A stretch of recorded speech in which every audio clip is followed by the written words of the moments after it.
MSG Sphere construction update.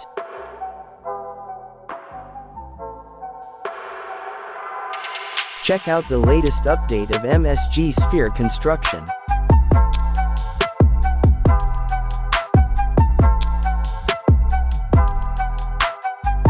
A fully colored LED panel lighting test has began at outer of MSG Sphere.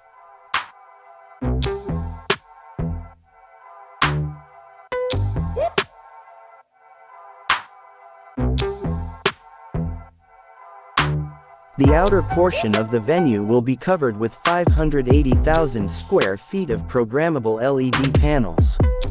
When completed, the venue is expected to be the largest spherical structure in the world at 366 feet tall and 516 feet wide, with capacity of up to 20,000 people, when including standing spectators. The majority of the exterior LED panels has been installed and the testing process has began since a couple months ago. The exosphere will be made of LED light panels which will be visible from several miles away.